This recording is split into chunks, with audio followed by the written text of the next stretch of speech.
Smettere, quindi smettere le esercitazioni, dismettere e bonificare. Sei d'accordo con queste parole d'ordine e come pensi che concretamente sia fattibile questo percorso? Allora, è chiaro che sono d'accordo perché è un'occupazione, è una servitù militare che intanto toglie all'economia sarda la possibilità di sfruttare le proprie risorse. Lungo le coste la pesca e per quanto riguarda il territorio l'attività agricola o altre attività.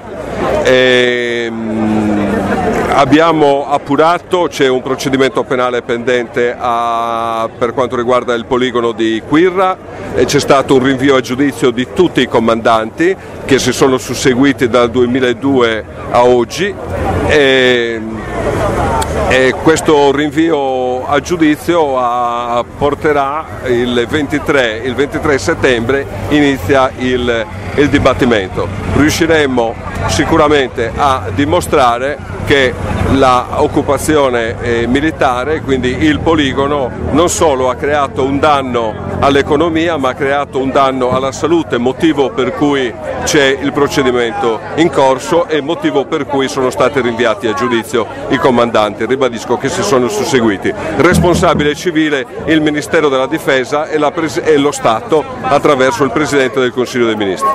Okay, legandomi a queste notizie effettivamente di recentissima che la Regione si è costituita parte civile nel processo, lo vedi come un aspetto positivo e in che misura potrà influire concretamente positivamente? Allora, intanto la Regione non si è ancora costituita parte civile, ha dichiarato di volersi costituire parte civile, dichiarazioni ce ne sono state tante, promesse ce ne sono state tante e realizzazioni concrete ben poche, quindi staremo a vedere. Sicuramente potrebbe essere un segno positivo visto che comunque la Regione, che ci vada bene o non ci vada bene, l'ente regionale rappresenta il popolo sardo e non lo rappresenta sempre bene, comunque speriamo che sia di buon auspicio.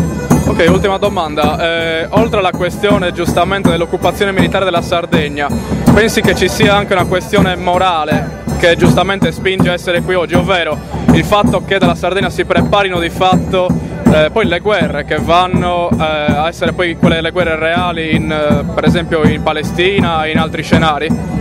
Pensi che questo aggravi la questione dell'occupazione militare? Io dico questo, intanto non dobbiamo essere sicuramente complici di guerre alle quali non crediamo, quindi uno dei motivi è perché siamo contro la guerra, le controversie si risolvono in maniera diplomatica, non sicuramente con le guerre, primo. Secondo, abbiamo appurato, ribadisco perché lo ha appurato la Procura della Repubblica di Lanusei, che le basi militari, i poligoni hanno creato disastro ambientale con conseguente danno alla salute. Ma io mi rifaccio ai principi del popolo sardo che i nostri avi la azzeccavano, dicevano saludi, trigo e libertadi, quindi prima pensiamo alla salute, pensiamo all'economia perché ci tolgono del territorio che potremmo sfruttare diversamente, effettivamente è una nostra ricchezza e quindi per lo sviluppo e per creare posti di lavoro seri e concreti alla Sardegna e poi la libertà di poter realizzare tutto questo.